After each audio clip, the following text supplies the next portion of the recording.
Coming from the information, China's AI lab Zhipu weighs custom chip as demand for its GLM model soars. So it looks like yet another AI company is looking to produce their own silicon, right? So we've seen this out of Microsoft, we've seen this out of Meta, we've seen this out of Google, obviously, with their TPUs. Basically, everybody in the world wants their own AI silicon, and it looks like Zhipu is going down that route too. So Zhipu, they created, was it the GLM? They created a series of open source models, the GLM models, that are apparently incredibly close to the frontier models that the US companies are putting out, OpenAI and Anthropic. So they've put those out there. They have gotten a lot of buy-in. They've gotten a lot of success with that. The problem is apparently they're on one of our blacklists. You know how America, we believe in freedom so much. We have countless lists of people who are not allowed to do particular things. And so apparently Zhipu is on one of these particular blacklists for the United States. And so what they're looking at is basically the idea of trying to figure out whether or not they can actually create their own silicon, which again could be an interesting thing. This is where I talk about with the United States versus China, the whole AI race, and how it's not quite going the way the Trump administration would like you to think it is going. And basically, with all of the blacklists and all of the restrictions and everything else, basically it's forcing Chinese companies to not buy American products and come up with their own, which I'm not sure how that's going to be a winning strategy for us at the end of the day. Zhipu AI, the Chinese AI lab behind the highly regarded GLM series of open source AI models, is weighing designing its own AI chip as surging demand and U.S. export controls make computing resources a growing constraint. The Beijing-based company, one of China's leading AI labs, recently made preliminary inquiries with some Chinese chip design houses about the possibility of working on a bespoke AI processor optimized for running its models. And I think we're going to start to see more and more of this, where basically companies are going to want silicon to do exactly what they want the silicon to do. One of the things over the past 30 or 40 years in the technology world is that the hardware companies, the hardware vendors, have really focused on generalist hardware.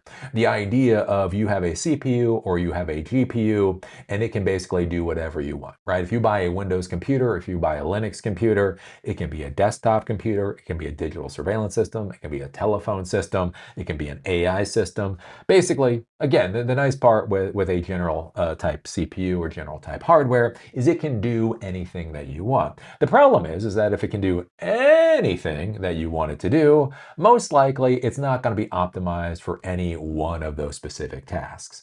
And up until now, it's been a good way to go simply because the scale of build outs hasn't been to the degree where it economically made sense to create highly specific silicon, right? Even when you're talking about hundreds of thousands of servers or whatever else doing a particular task, again, you go buy Intel, you go buy AMD, that type of thing. It's probably better from an economic standpoint to do that versus creating your own silicon. Once you start talking about deploying millions and millions and millions of servers, though, especially to do one specific task, such as artificial intelligence, it starts to make more and more sense to start designing silicon, start designing systems to do that one specific task very well. If your processors, if your systems can save 1% in electricity. So right, again, we talk about a generalist system. So generalist system can do anything. So let's say that generalist system uses 1% more electricity than a system designed specifically to do one task. For one computer, one server, who the hell cares? But think about 1% electricity efficiency gain for millions of servers, right? That actually starts to make a lot more sense. And so that's why these companies are going after basically creating their own silicon. And that's where, I question with NVIDIA what NVIDIA's future actually looks like, because they are still very much building generalist kind of AI hardware And so the question will be going into the future, is that going to make sense in the long term? Zhipu currently relies on a combination of chips from Chinese tech giant Huawei, other locally made chips, and some NVIDIA chips. Zhipu, also known as Z.ai, is focused solely on finding a design partner in China because of its designation on a U.S. blacklist. So it is on one of our Commerce Department blacklists, and so that's why it's looking for a manufacturer in China to try to create the silicon. Will they be able to do it this year? Who the hell knows? But they're going down that path. They're going down that path, and they keep moving down that path.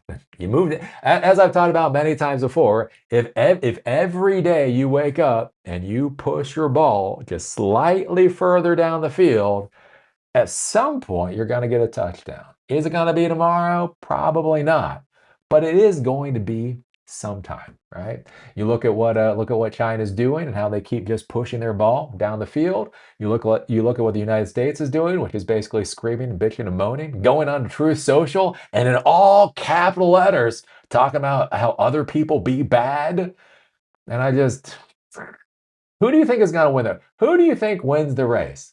The one pushing the ball down the field or the one screaming at people in all capital letters? I'm just saying.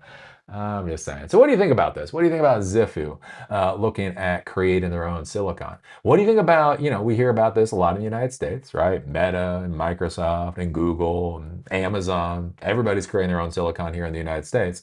Doesn't it make sense that the China stack would do the same thing? And when you're looking at all this and you're comparing and contrasting, who do you think is going to win at the end of the day? Oh lordy. Oh lordy. I'm afraid to know what that answer is going to be, though I think I do know what it will be. So anyways, put your thoughts about this down below. If you like these episodes, do remember they're on Spotify and on Apple Podcasts. Link is down below. If you want to follow me on LinkedIn, there's a link down there too. With that, see y'all later.